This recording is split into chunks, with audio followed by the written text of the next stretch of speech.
Va a estar presentada por el doctor Juan Carlos Arana Ruiz. Adelante, doctor. Muy bien, ahora sí. Buenos días, una disculpa nuevamente por la demora. Entonces vamos a hablar sobre este tema que yo les aseguro que va a resultar bastante interesante, principalmente porque pues, el factor reumatoide, usualmente, sobre todo antes de estudiar este tema, todos lo relacionamos inmediatamente con la artritis reumatoide. Sin embargo, aquí vamos a primero recapitular que en sí el factor reumatoide no es otra cosa que un anticuerpo y los anticuerpos principalmente tienen dos objetivos. Uno, el unirse a algún determinante antigénico específico y cumplir una función, lo cual puede ser neutralizar o bien de alguna manera contribuir a la opsonización, que es este proceso que permite el reciclado.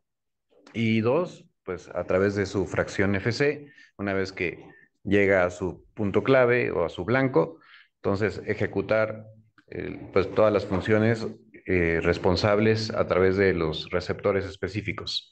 Entonces, en términos generales, el factor reumatoide es un anticuerpo de tipo IgM que se va a unir contra la fracción FC de la inmunoglobulina G.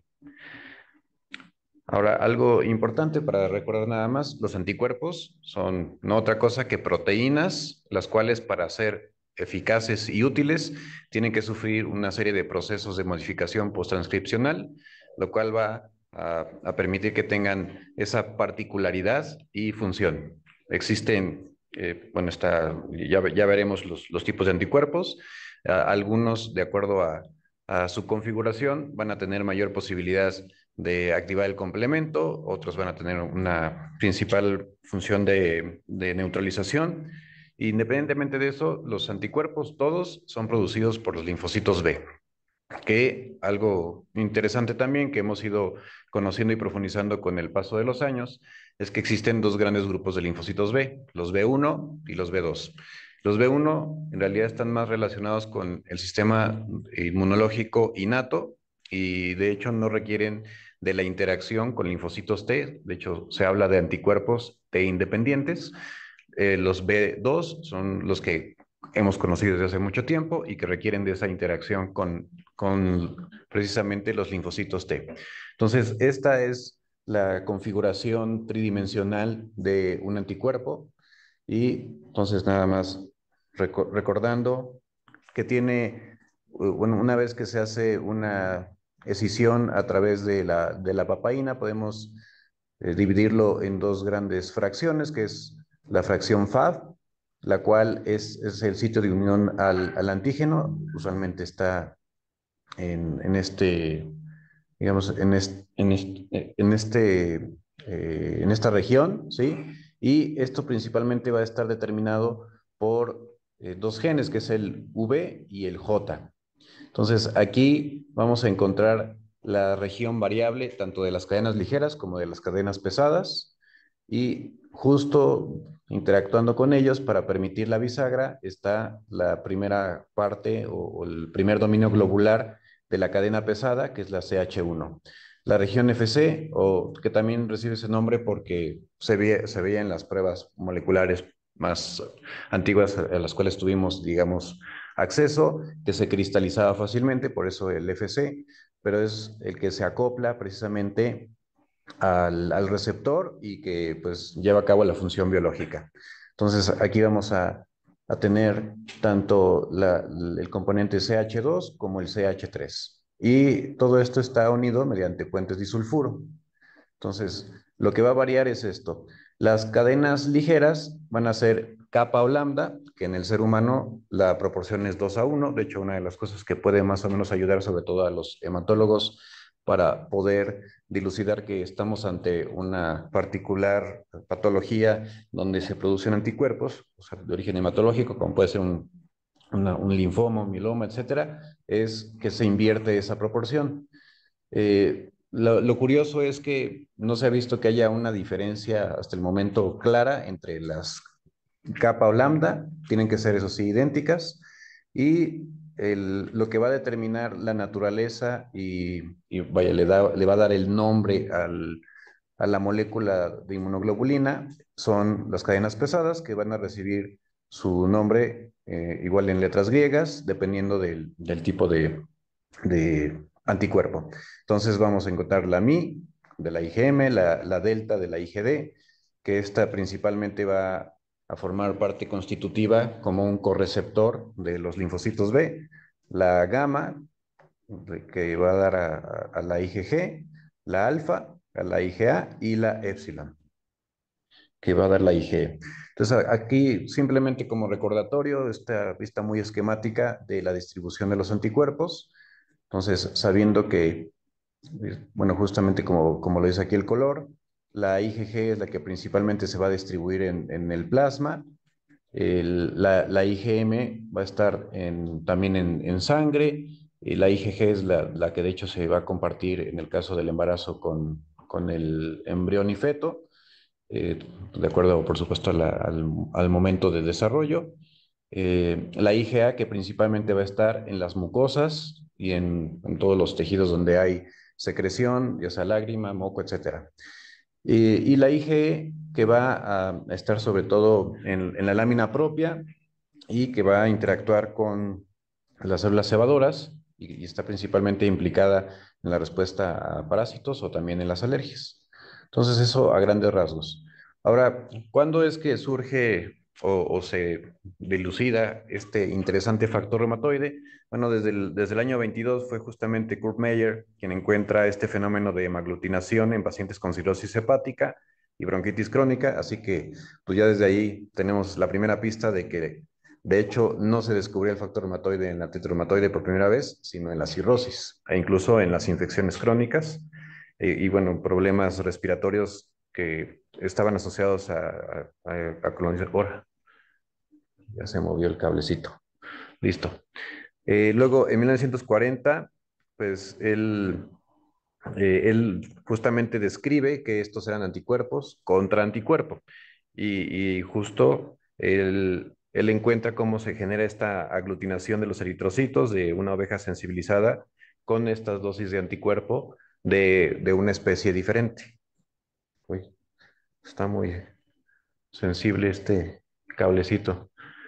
Después, en el 48, Rose describió estos anticuerpos en pacientes con artritis reumatoide. Fue entonces hasta este año que finalmente se vio esta interrelación. Y en 1952 fue finalmente bautizado eh, pues su relación. Entonces aquí es donde tal vez van a decir, ah, pues esto suena un poco confuso, pero ya veremos cuál es la diferencia entre unos y otros. Entonces, ¿cuáles son las posibilidades a grandes rasgos de que nosotros nos encontremos ante un factor reumatoide? Bueno, podemos estar ante un estado de inmunidad natural, ante un estado de infección, donde justamente aquí vamos a ver las diferencias, pero a grandes rasgos es policlonal y eso tiene implicaciones, quiere decir que va a haber menor afinidad y todavía está en duda si realmente es o no protector. También la autoinmunidad es otro de los aristas, en donde aquí indiscutiblemente es monoclonal y, y en el caso de malignidad, donde tiene pues un comportamiento muy variable. Entonces, primero, el factor reumatoide natural. Entonces, las características, como ya les dije a grandes rasgos, es habitualmente polirreactivo y tiene baja afinidad, es decir, simplemente está diseñado para responder y favorecer, de hecho, la activación del complemento. Y vaya, va a reconocer determinantes, lo que son los patrones moleculares asociados a patógenos. Entonces, principalmente va a ser producido por linfocitos B1 o los linfocitos B que todavía no han tenido interacción o una interacción muy temprana con los linfocitos T. Entonces, vamos a encontrarlos específicamente o con mayor frecuencia en, pues en las serosas, sobre todo en el peritoneo.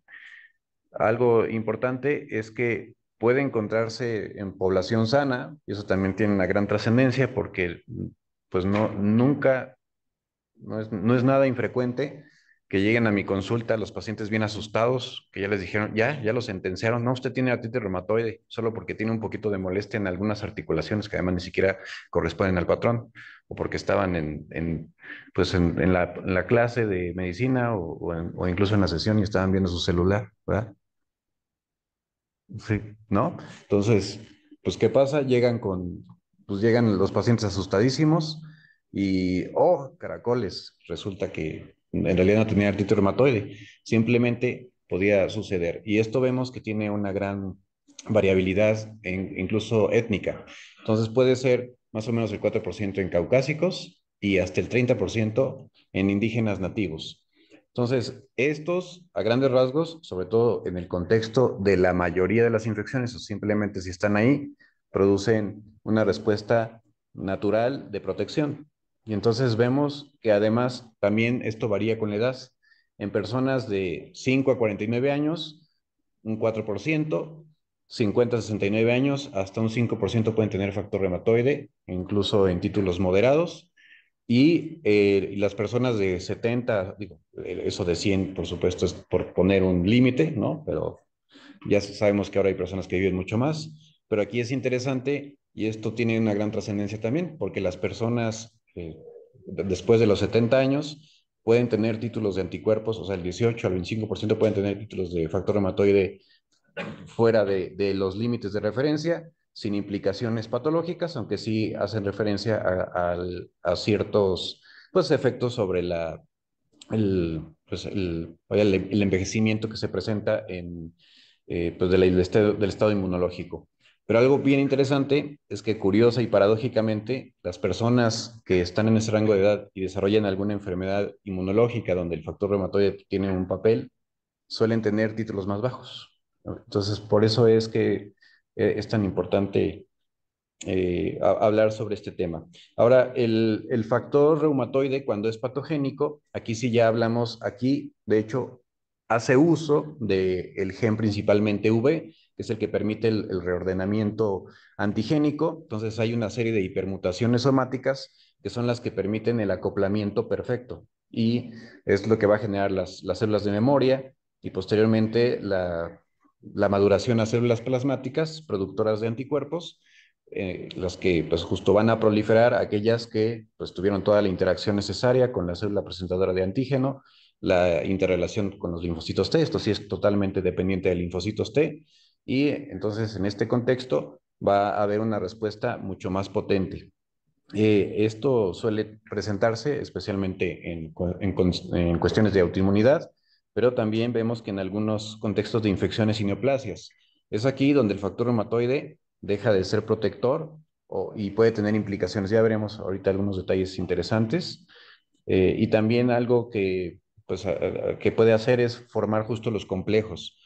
Este factor reumatoide precisamente lo que hace es unirse contra otro anticuerpo y es el que es capaz de precipitarse habitualmente dando problemas. Entonces, aquí me pareció que era la forma más sencilla de ejemplificar o de plasmar las prevalencias, ¿no? La frecuencia con la cual se pueden presentar los anticuerpos.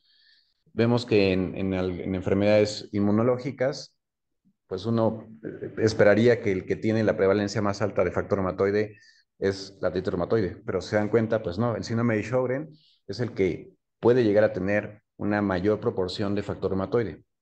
Eso explica por qué, de hecho, el factor reumatoide pues tiene sus debilidades en cuanto a la sensibilidad y especificidad y el valor predictivo negativo principalmente. La artritis reumatoide es la que sigue, pero también vemos aquí están algunos como la enfermedad mixta de tejido conectivo, que por cierto, la enfermedad mixta de tejido conectivo no es un mix de características, es una entidad nosológica independiente que tiene características bien definidas, pero bueno, eso no es tema de esta charla. El lupus también, y esto independientemente de si se asocia o no al artritis reumatoide. No, seguramente lo recordarán, el lupus puede tener una superposición con el artritis reumatoide que se llama rupus, y independientemente de eso, puede existir el factor reumatoide, y de hecho en el lupus puede también darse la crioglobulinemia, que es otro de los que puede estar vinculada. La esclerosis sistémica, las miopatías inflamatorias, las vasculitis asociadas a ANCA, e incluso Ojo con esto, la artritis psoriásica. La artritis idiopática juvenil, especialmente la forma poliarticular. Y bueno, aquí con esto, esta fue la abreviación que empleé para hablar de la artritis reactiva. Entonces, más o menos el 4% de pacientes con artritis reactiva, y sobre todo después de algunas infecciones más problemáticas, pueden tener factor reumatoide. En cuanto a las infecciones bacterianas, bueno, está la endocarditis subaguda, la clamidia pneumoniae, que ahí, perdón, el dedazo, la Klebsiella pneumoniae, la sífilis y la tuberculosis. En general, en esto se ha visto que tiene un papel protector. De hecho, en la endocarditis bacteriana subaguda, lo que va de alguna manera a permitir es que no haya consecuencias negativas y de hecho permite el aclaramiento rápido de los complejos, pero pues también puede llegar a contribuir al estado proinflamatorio intenso. Infecciones virales, bueno, hay una cantidad, como ven, muy nutrida de virus que pueden producir o inducir la producción de factor reumatoide.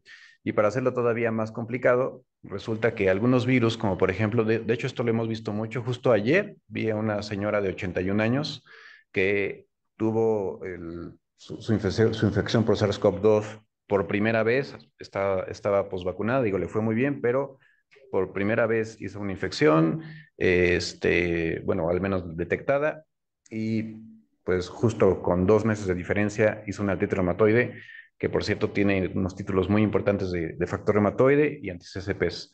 Entonces, el SARS-CoV-2 indiscutiblemente, y eso lo saben sobre todo quienes estuvimos en la primera línea de defensa, vino a cambiar totalmente la patología humana de una vez y para siempre. El herpes simple, el VIH, el Coxsackie y también aquí, por eso lo puse incluso en rojo, bueno, en tonos más oscuros, tanto Coxsackie B como chikungunya, e incluso rubiola y parvovirus B19 son virus que no solamente pueden inducir la producción de factor reumatoide, sino ser los detonantes de que aparezca la artritis reumatoide. Entonces es lo que lo hace complejo, porque estos pueden pasar de una fase policlonal de poca, digamos, de relativamente poca afinidad a una monoclonal y con hipermutación somática que posteriormente se va a traducir en una artritis reumatoide muy aparatosa. E incluso, por si no fuera suficientemente complejo, estos pueden dar algo que se llama, yes, ay, ya iba a decirlo en inglés, artritis reumatoide like, ¿no? Un síndrome similar a artritis reumatoide. El sarampión, que seguramente pues ahora con la moda de antivacunas y con lo que está pasando en Texas, ¿no? Pues seguro ya saben, ¿no? Que en Texas está habiendo un incremento brutal de casos de sarampión gracias a estas corrientes ideológicas. Bueno, pues seguro vamos a ver aquí un notable incremento. El virus de la hepatitis A y B, pero el campeón de todos es el virus de la hepatitis C, que per se la infección puede producir o inducir la producción de factor reumatoide, pero además este es el que más frecuentemente se asocia a precisamente la crioglobulinemia mixta esencial, sobre todo la de tipo 2. Dentro de los parásitos, pues el tripanosoma, que produce la enfermedad de Chagas, la malaria, bueno, todas las especies, toxoplasma y oncocherca. Y las misceláneas, que bueno, misceláneas porque la crioglobulinemia en realidad tiene múltiples causas, una de ellas justamente es la hepatitis B, pero pueden ser también los linfomas, o incluso, pues, en el contexto de otras enfermedades autoinmunes, la sarcoidosis, cirrosis hepática, y bueno, además, hablando de cirrosis, que actualmente ya no se emplea el concepto de cirrosis biliar primaria, sino de colangitis biliar primaria, que sabemos que puede conducir a cirrosis en 1 de cada 3 pacientes, pero esta, por per se, de hecho, una de las características es una hiperproducción de inmunoglobulina y la aparición de factor reumatoide, que algo interesante, aún teniendo títulos altos, no necesariamente va a llevar al desarrollo de hecho, prácticamente nunca lleva al desarrollo de un síndrome articular inflamatorio. La vacunación, que no necesariamente implica que va a haber aparición de alguna enfermedad reumática, pero para hacerlo todavía complicado y de por sí que las personas están hartas de las vacunas y ya ven todo bueno, ustedes lo saben perfecto, ¿no? Porque están, sobre todo los más jóvenes, que interactúan también mucho con redes sociales como su servidor, son testigos la gran cantidad de desinformación que se hizo a este respecto. Y el tema es que, bueno, pues también llegamos a ver, aunque muy poquitos, casos de pacientes que ya sea empeoró su enfermedad autoinmune que tenían o que incluso debutaron, si es que es correcto decirlo, con una enfermedad autoinmune después de la vacuna, que no es exclusivo de COVID. Y aquí vamos a detenernos un poquito en estas dos, la macroglobulinemia de Waldenström, que para fines prácticos nos habla de un padecimiento eh, usualmente monoclonal, ¿no? Donde, bueno, tiene un trasfondo hematológico, de neoplasia de origen hematológico, y que pues aquí suele tener implicaciones usualmente negativas, pero la neoplasia es súper interesante, porque de hecho algo que han descubierto los oncólogos es que la aparición de factor reumatoide en este contexto es de muy mal pronóstico en la gran mayoría de pacientes. De hecho, algo que se ha visto es que, algo que se ha visto es que aquellos que tienen un tumor o un cáncer pulmonar, sobre todo de células no pequeñas, eh, espero que ningún oncólogo me cuelgue porque a lo mejor ya cambió la nomenclatura, pero hasta el momento donde yo lo he leído así todavía seguía la nomenclatura, pero bueno, en este tipo de cáncer tiene un pronóstico sombrío comparado a aquellos que tienen un factor reumatoide y sobre todo a títulos más altos. Entonces aquí, pues curiosamente no tiene ninguna traducción autoinmune, pero sí tiene una traducción negativa porque una de las cosas que hace el factor reumatoide, precisamente como les decía, es barrer los anticuerpos y contribuir a la limpieza, digamos, a modular la respuesta inmunológica. Resulta que el factor reumatoide se ha visto que puede incluso llegar a interactuar hasta con el rituximab, pero de una manera que no deseamos, o sea, bloqueando su efecto final de citotoxicidad mediada por anticuerpos. Pero también en este contexto de neoplasia resulta que de alguna manera puede ayudar a proteger el nicho del tumor, o sea, bloqueando, de hecho, incluso hasta con las moléculas de checkpoints. Por ejemplo, se ha visto que eh, estas moléculas que se dirigen contra ¿cómo se llama este de APD, el de muerte celular programada, bueno, el PA1, se me estaba yendo el avión. Bueno, se ha visto que el factor reumatoide puede neutralizar su efecto. Entonces, estas son cosas que siguen en veremos. En el cáncer de mama también se ha visto algo parecido, donde sí tiene más implicaciones la aparición de anticuerpos antinucleares, que no es tema de esta charla.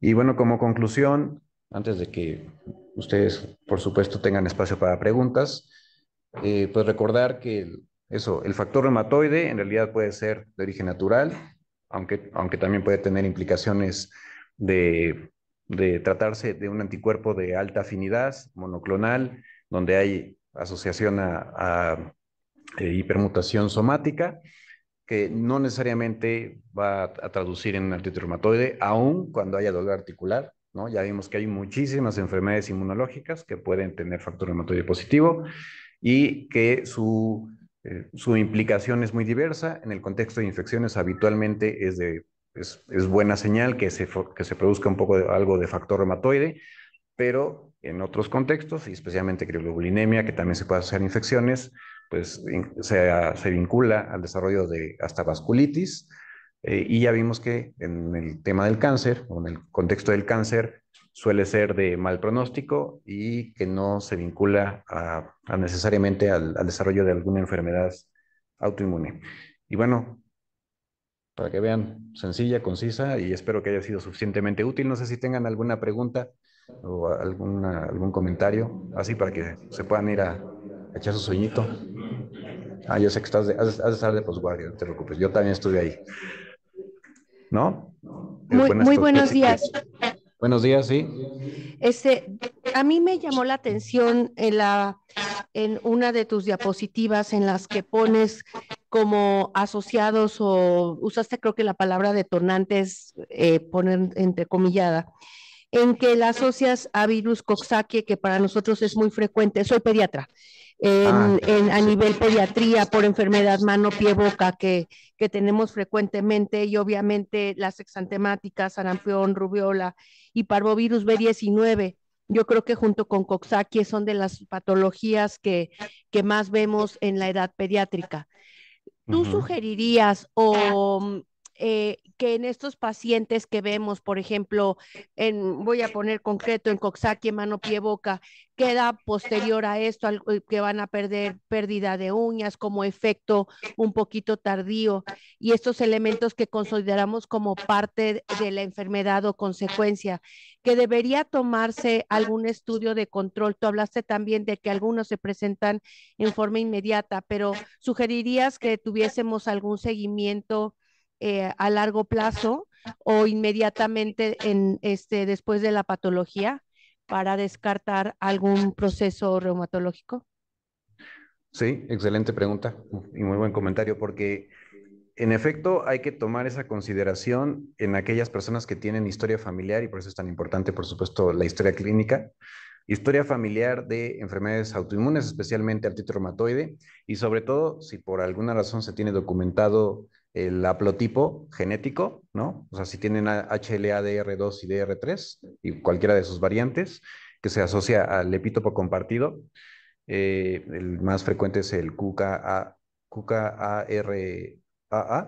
Y bueno, en ese contexto, definitivamente sí es prudente hacer un seguimiento de factor reumatoide a los 6 meses posterior a la resolución de la infección.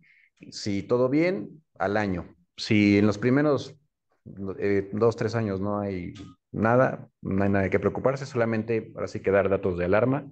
No, digo, obviamente con prudencia para que no se nos estresen los papás o no, porque pues también, ya saben, los riesgos de las redes sociales, por eso es importante ser claros, pero sin ahondar. Sin embargo, sí, tanto Coxsackie como parvovirus B19 es algo que se debe de considerar en el tiempo y pues nada más tomar esas consideraciones. Muy bien. ¿Hay alguna otra pregunta en el auditorio Observatorio Santa Fe o en línea?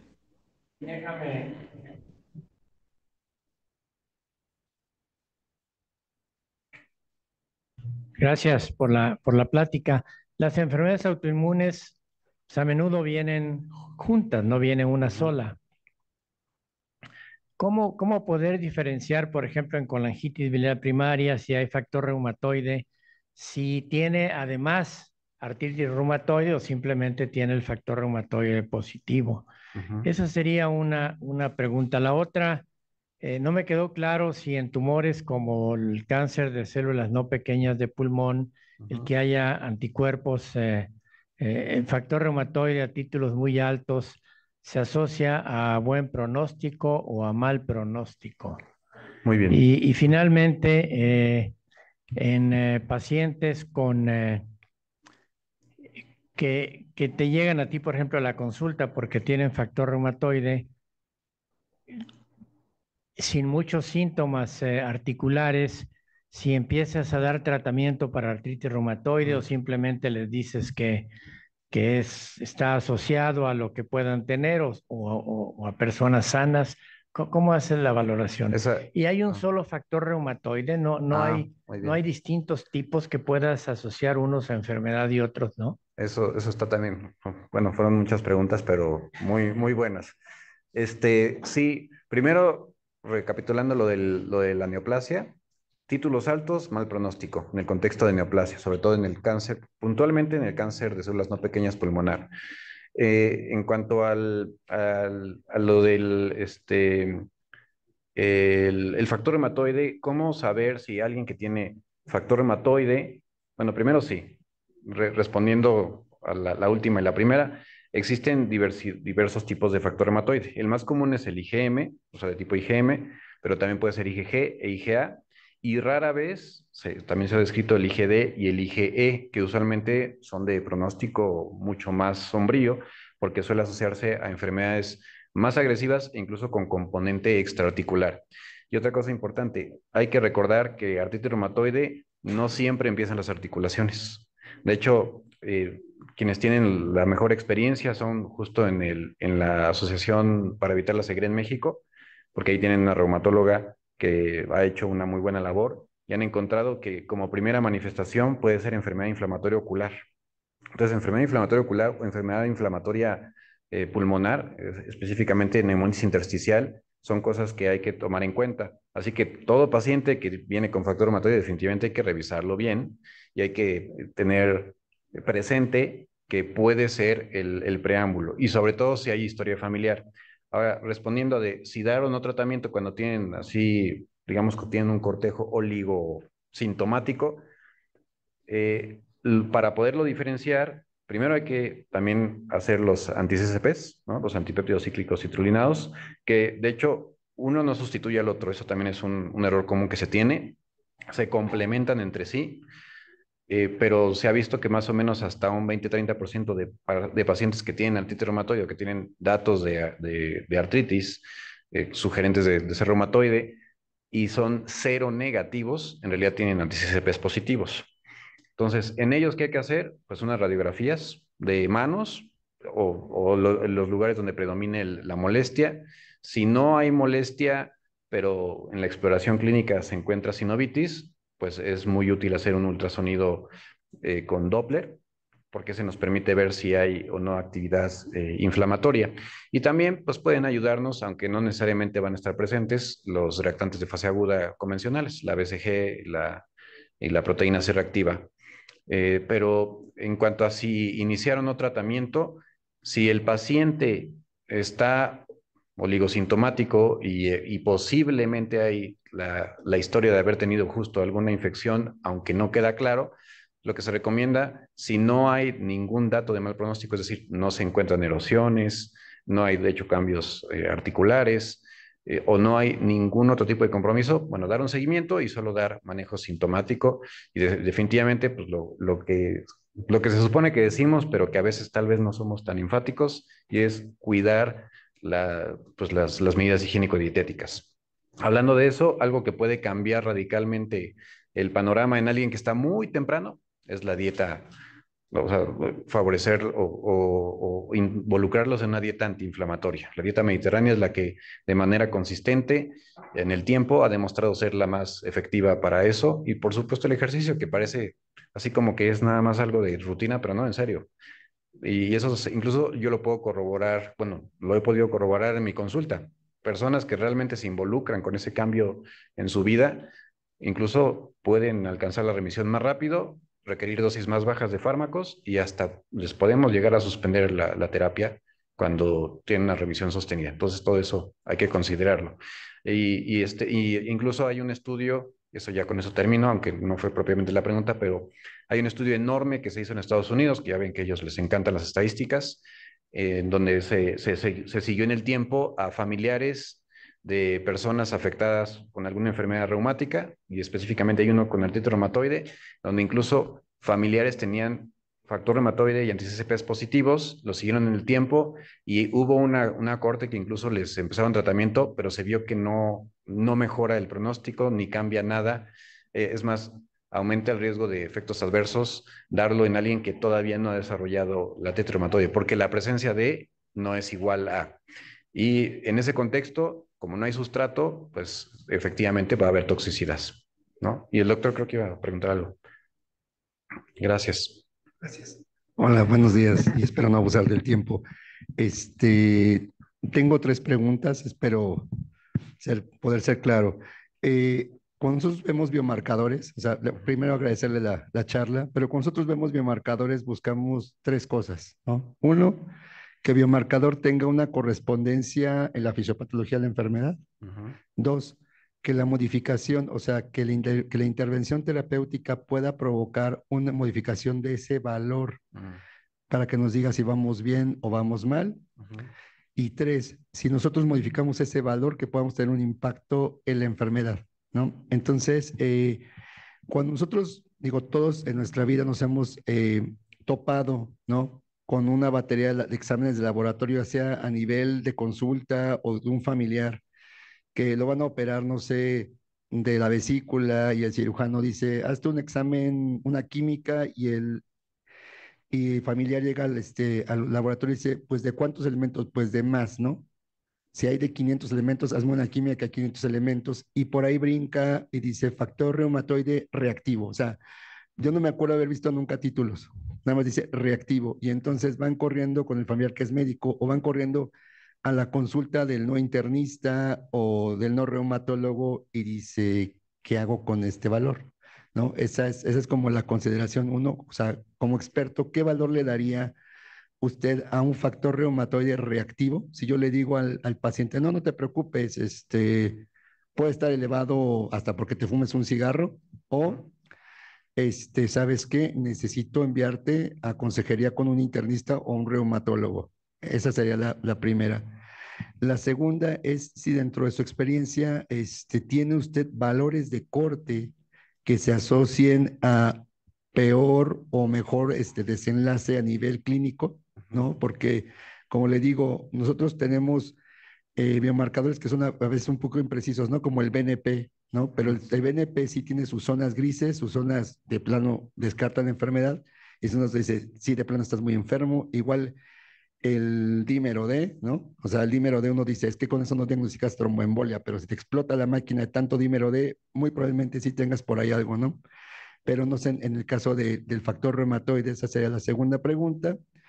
Y pues realmente no creo que ya la concreté con la primera. O sea, ¿cuál sería el consejo que le daría, por ejemplo, a un médico que no se dedica a la parte clínica, ¿no? Que en algún momento se paró, vio una charla, entendió que el factor reumatoide es un anticuerpo que es inespecífico, se puede presentar en diversas situaciones, eh, ¿qué puede hacer con un paciente que llega con un resultado de anticuerpo reactivo, ¿no? De factor reumatoide. Gracias. Sí, bueno, muchas gracias. Justo ese es un dilema y lo recomendado es evaluar el factor hematoide ya sea por nefelometría o por ELISA. Y cuando sale cualitativo positivo, la verdad es que pues, no me sirve de nada. O sea, solo me dice que está ahí presente, pero a lo mejor hubo ahí, o sea, también puede haber, de hecho, reacciones cruzadas con otro tipo de anticuerpos. Entonces, si una persona justo por andar, es que eso también ese es un grave problema, andar tirando dardos a ver qué sale.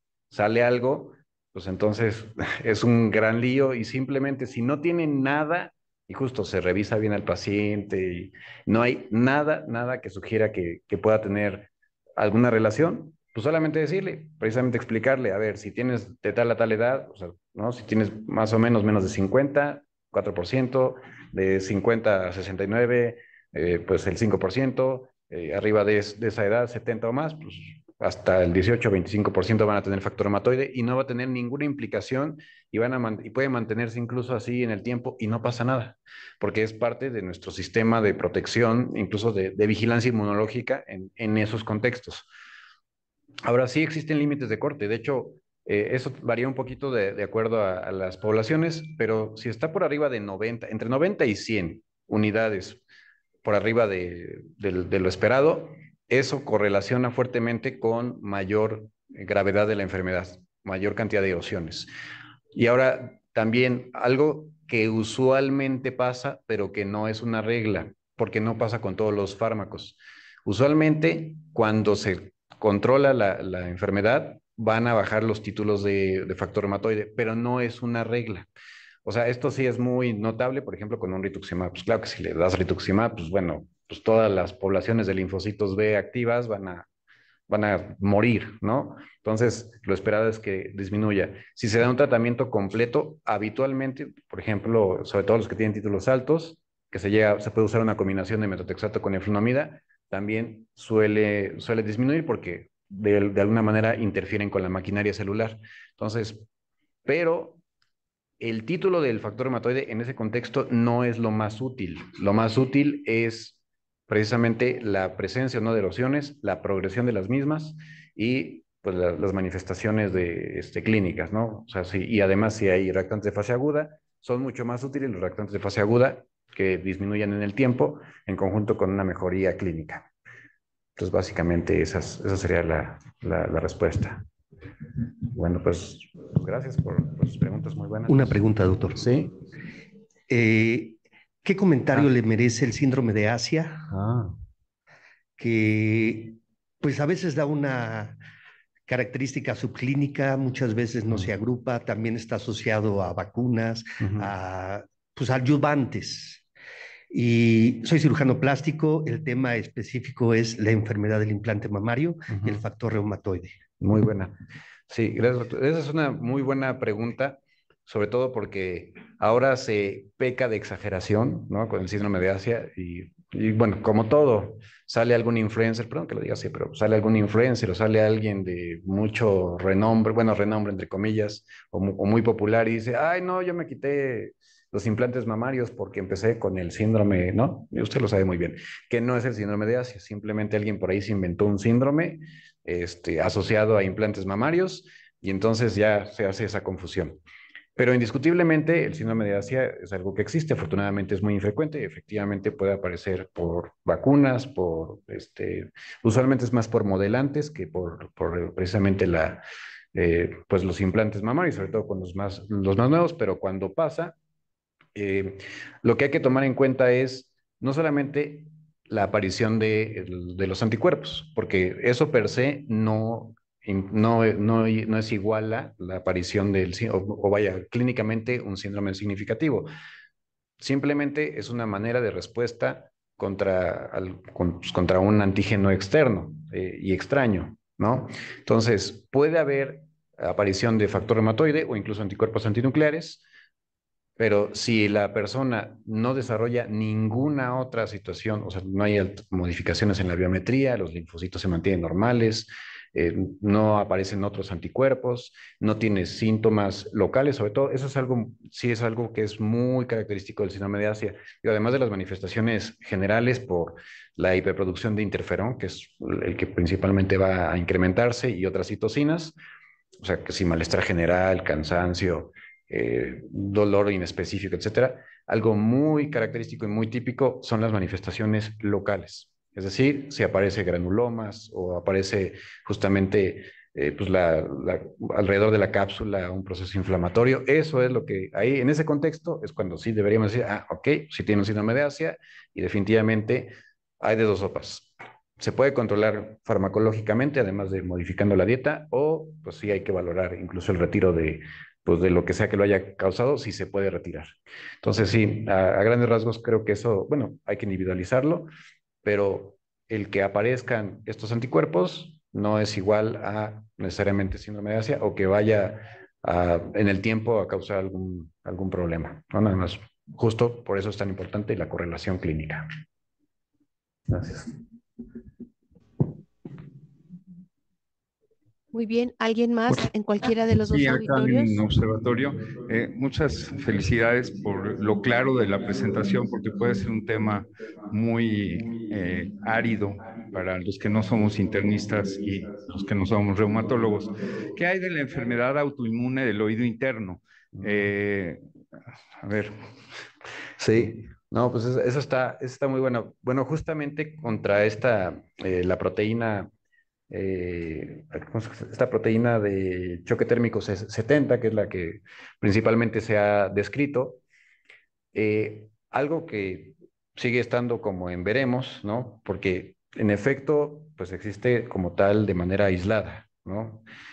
Pero no hay que confiarse. Y se lo digo porque de hecho justo tengo una paciente aquí, precisamente, que empezó con una pues, hipoacusia súbita, nada más salió positivo a este anticuerpo, pero en el tiempo desarrolló, pues de hecho está como yéndose hacia un lupus. Entonces, pues en ese contexto, pues siempre hay que tomar en cuenta que sí, existe la enfermedad aislada del oído, el que lo detone, pues todavía no queda claro, habitualmente son infecciones. Si únicamente sale este anticuerpo contra la proteína de choque térmico 70, pues usualmente no hay nada más que hacer, pero lo que sí, eso se los puedo también decir, sí es importante tratar el proceso inmunológico, porque si no los pacientes pueden en el tiempo no solamente profundizar el problema, sino terminar desarrollando alguna otra comorbilidad. Ahí no se ha descrito alteraciones en el factor reumatoide, pero bueno, la enfermedad del oído interno siempre debe hacernos pensar, sobre todo en vasculitis asociada a ANCA, que es la que más comúnmente puede vincularse a el lupus, de hecho, y puede ser incluso su primera manifestación, el síndrome de Sjögren, y rara vez algunas otras de las menos frecuentes, como enfermedad mixta de tejido conectivo y y esas en especial. ¿Nos podría hablar también un poquito de la bacteria que más conocemos los otorrinos, el Streptococcus beta hemolítico? Si se eleva el factor reumatoide en algún momento por las faringoamigdalitis estreptocóxicas. Sí, esa es una muy buena. De hecho, puede elevarse, no es el más característico. Usualmente son, sobre todo contra sus proteína M o otras de las proteínas más características del estreptococo. Pero en efecto puede presentarse en la fase, sobre todo en la fase aguda, pero habitualmente aquí el factor reumatoide es una buena implicación. O sea, habla del control precisamente de los anticuerpos que pueden llevar pues en algunos contextos inmunológicos, algo que ya es muy raro de ver, que es la fiebre reumática. Entonces, en ese contexto usualmente es bueno encontrarlo. O sea, es una respuesta positiva del sistema inmunológico.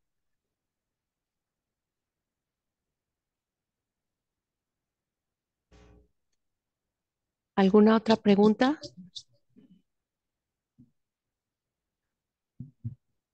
Bueno, Bueno, pues si supongo no que hay más preguntas en los auditorios y no tenemos preguntas en línea, en este momento pues ponemos la carta que se le enviará al doctor de agradecimiento por esta brillante ponencia. Dentro de los anuncios tenemos también el anuncio de la sesión, de la próxima sesión, que viene a cargo del Departamento de Patología. Como les mencionaba al inicio de esta sesión, aquí está para poder descargar las sesiones científicas. Pusimos aquí el código QR para quien esté interesado a través del celular, pero como les mencionaba, hay que entrar a la página de la Asociación Médica para poder ver de nuevo cualquiera de las sesiones. La de esta semana se edita, como yo les dije, y está disponible a partir dentro de algunos días, generalmente la semana siguiente a la de la sesión. Anunciamos también los cursos de esta semana, que es Fundamentos de los Cuidados Críticos en el soporte inicial, la cual está limitada para 24 participantes. Al parecer aún hay lugar. Es del 20 al 21 de febrero. El siguiente es el primer curso taller POCUS en nefrología. Ese también es 21 y 22 de febrero, de 8 a 5 de la tarde. Y recordar a quienes aún no han pagado la anualidad, están la anualidad por ser miembro de la Asociación Médica y también el pago correspondiente para la renovación de póliza de seguro de responsabilidad civil y profesional. Entonces, les invitamos a hacer sus pagos en la caja de la asociación. Muchas gracias.